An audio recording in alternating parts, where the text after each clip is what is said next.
এখানে আরেকটা জিনিস আমি একটু যুক্ত করতে চাই আমার কাছে, যে মানে আপনি একটু বললেন যে আজকে সর্বদলীয় মিটিং এ তারা আহ, মানে চুক্তি যে যে সকল চুক্তি হয়েছে শেখ হাসিনার আমলে সেগুলো মূল্যায়ন করবে।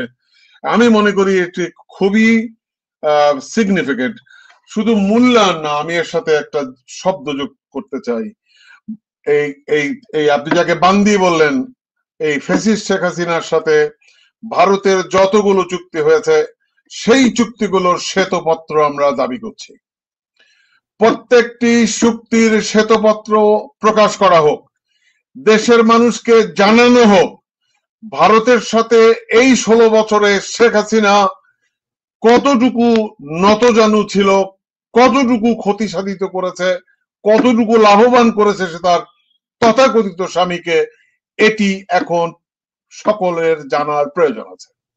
এ কারণে আমি দাবি করব, আমরা দাবি করব, এই সমস্ত চুক্তি, অসম চুক্তির শ্বেতপত্র এই সরকার প্রকাশ করবে মূল্যায়নের পাশাপাশি। এখন এখানে আমি আপনাকে আরেকটি ক্লু দিতে চাই। ক্লুটি হচ্ছে, আমি আমার অনেক বন্ধুদের সাথে কথা বলেছি, আজকে সাংবাদিক বন্ধুদের সাথে কথা বলেছি, অনেক সিভিল সোসাইটির মানুষের সাথে ফোনে কথা বলেছি আমি আজকে।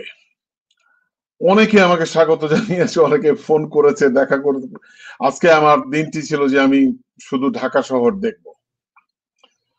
সো যতটুকু জানতে পেরেছি, যতটুকু উপলব্ধি করেছি, সেখান থেকে বলতে চাই যে এই ভারতের যে হিন্দু কার্ড, এই হিন্দু কার্ডটা কি আমাদেরকে ব্যস্ত রেখে ভিতরে ভিতরে অন্য কোনো খেলা চলছে কিনা।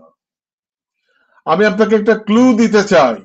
আমি যতটুকু জানতে পেরেছি, যতটুকু আমরা জেনেছি, এবং এটি এখনো পরিষ্কার না, আমি মনে করি এটি পরিষ্কার করা উচিত, কারণ এটি আমাদের জাতীয় ঐক্যের জন্য খুবই গুরুত্বপূর্ণ।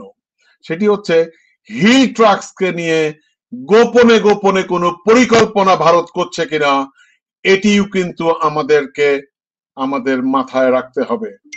আমি যতটুকু আপনাকে বলি, যতটুকু ভাইব আমি পেয়েছি, আমার কাছে মনে হয়েছে এই ফালতু একটি ইস্যু, ফালতু একটি কার্ড দিয়ে আমাদেরকে ব্যস্ত রেখে পিছনের দরজা দিয়ে পিছনে আমাদের ছুরি মারার কোনো চেষ্টা করছে কিনা, আমাদেরকে এ ব্যাপারে সাবধান হওয়ার প্রয়োজন আছে কিনা, আমাদের দেশপ্রেমিক সেনাবাহিনীকে বলা উচিত কিনা, কিংবা বিডিআর কে বলা উচিত কিনা যে আমাদের আমাদের আমাদের আমাদের সীমানা, আমাদের বর্ডার শক্তিশালী করা উচিত।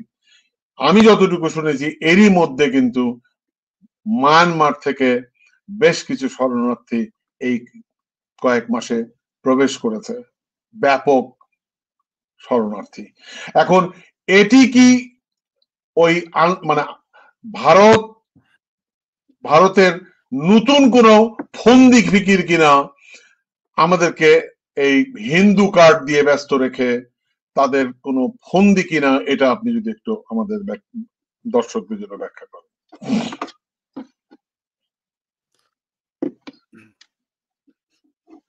টিটু ভাই, আপনি যেটা বলছেন সেটা আমি অমূলক বলবো না। এই যে রাজনৈতিক দল ভারতের বিজেপি এবং তাদের মাদার সংগঠন আরএসএস, এরা যে কোনো নোংরা, যে কোনো ডার্টি কাজ করতে পারে, এটা কোনো সন্দেহ নেই। আমাদের হিল ট্রেক নিয়ে তাদের খেলা তো নতুন না। তারা দেরাদুনে ট্রেনিং দিয়া 1975 সালের পরে, এগুলো একদিন আমরা টোটাল ডিসকাস করছি। যুক্তরাষ্ট্রের এফবিআই, সিআইএ এবং এইসব রিপোর্টগুলো নিউ ইয়র্ক টাইমস, দি ওয়াশিংটন পোস্ট পত্রিকায় আসছে, এগুলো নিয়ে আমি ব্যাপক একদিন ডিসকাস করছিলাম। এবং তারা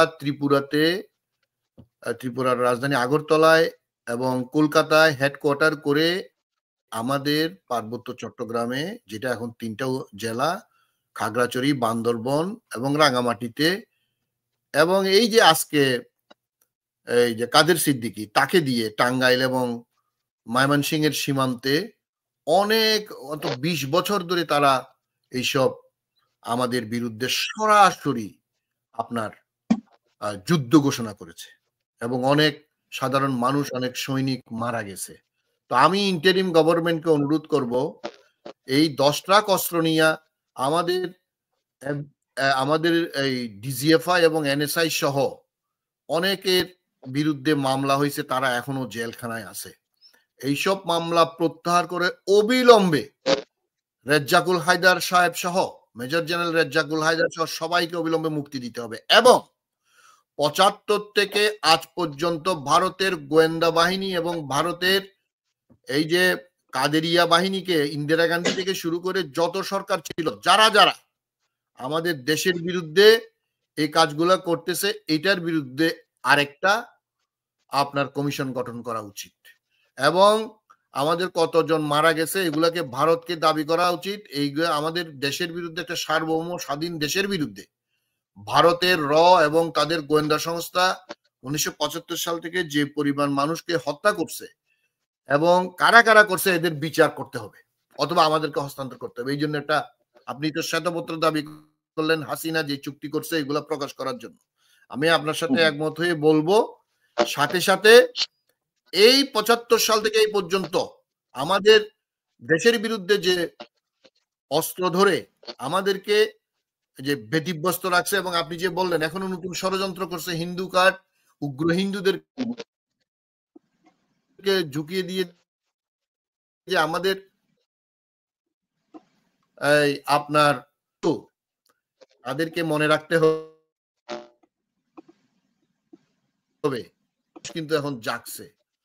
15 বছর 17 বছর আমাদেরকে তোমরা নিষ্পেষিত করছো, তোমরা আমাদেরকে, আমাদের রাজনীতি, আমাদের অর্থনীতি, আমাদের সমাজনীতি, আমাদের সকল গণতান্ত্রিক প্রতিষ্ঠান ধ্বংস করে একটা মূর্খ জানোয়ার, একটা কাজের বেটিকে আমাদের দেশে তোমরা যে ইনপ্ল্যান করছিলা, আমাদের ছাত্র জনতা রাজনৈতিক দলের নেতৃত্বে আমরা তাকে উৎখাত করে তোমাদের কাছে পাঠাইছি। এখন তোমরা গত 3 থেকে 3.5 মাস এখন পার হচ্ছে, আমাদের বিরুদ্ধে ষড়যন্ত্র, আমাদের বিরুদ্ধে সাম্প্রদায়িকতা করে নিজেদের দেশে প্রত্যেকদিন মুসলমান হত্যা করতেছো, প্রত্যেকদিন মসজিদ ভাঙতেছো। আমরা কোনোদিন মন্দির ভাঙবো না, আমাদেরকে গুতাগুতি করে লাভ নেই। আমরা আমাদের হিন্দু, মুসলমান, বৌদ্ধ, খ্রিস্টান মিলে আমরা এক থাকবো। আমরা সাম্প্রদায়িক দাঙ্গা কোনোদিন করবো না।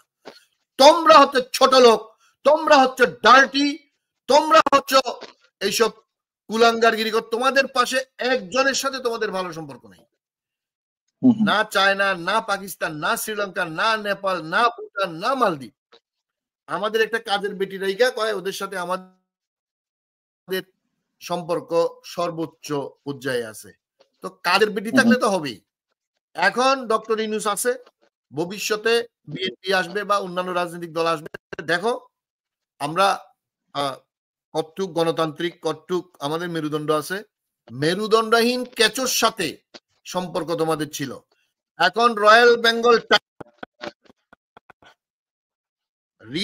বেঙ্গল টাইগারের সাথে আসো, আমরা খেলবো ইনশাল্লাহ। আপনি যেটা বললেন, আমি আমার দেশের সকল রাজনৈতিক দল এবং সাধারণ মানুষকে, সকল ধর্মীয় সম্প্রদায়কে, সকল জাতি ধর্ম নির্বিশেষে সবাইকে আহ্বান করব বাংলাদেশের অস্তিত্বের ব্যাপারে।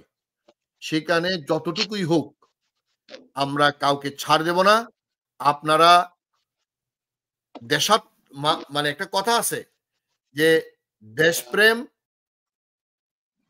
এবং ভাষাপ্রেম হচ্ছে মাতৃদুগ্ধের সমান। মায়ের দুধের যে মূল্য, একটা দেশের ভাষা এবং একটা দেশের সার্বভৌমত্ব মাতৃদুগ্ধ সম। সুতরাং আমরা, এই যে আপনি বললেন যে আমাদেরকে এইদিকে আমরা সব দিকে খেয়াল আছে, আমাদের পঞ্চ ইন্দ্রিয় খাড়া আছে, ষষ্ঠ ইন্দ্রিয় খাড়া আছে। ইনশাআল্লাহ আমরা যে কোনো শত্রু সে যেই হোক, আমরা কলের নাঙ্গল দিয়া আর লাঠি দিয়া পৃথিবীর সবচেয়ে বড় দুর্ধর্ষ বাহিনী পাকিস্তানিদেরকে পরাজিত করছি। সুতরাং তোমরা যদি আমাদেরকে এরকম কোনো কিছু হামলা করতে চাও, ওই যে আপনি বললেন না যে মায়ানমার থেকে আসতেছে বা এদিকে হামলা করবে, চিকেন নেক আছে না, চিকেন নেক মুরগির গলা আছে না, মুরগির গলা টিপে দিবেন, মুরগির গলা টিপে আমরা ইনশাল্লাহ দম বন্ধ করে দেব। তো সুতরাং সাবধান, আমরা কাউকে উস্কাইতে চাই না। আমাদেরকে গত 15 বছর উস্কাইছো এবং এখন আমাদেরকে একদম আমাদের ধৈর্যচ্যুতি ঘটাইও না। আমরা প্রতিবেশীদের সাথে ভালো সম্পর্ক চাই, কিন্তু আমাদেরকে যদি মনে করো যে তোমাদেরকে আমরা স্বাধীন করে দিছি, এখন আমাদের গোলামি করো হাসিনার মতো, আমাদেরকে তোমরা স্বাধীন করে দাও নাই। আগে যেটা বলছি, তোমাদের স্বার্থে তোমরা পাকিস্তান ভাগ করছো। অবশ্যই আমরা স্বাধীনতা চাইছি, আমরা স্বাধীনতা পাইছি, আমরা স্বাধীনতা রাখবো। আমাদের সার্বভৌমত্বে কেউ যদি কোনো ডিস্টার্ব করতে আসবো, সেটা আমরা রুখবো, এমন ভাবে রুখবো জীবনেও চিন্তা করতে পারবো না। ধন্যবাদ।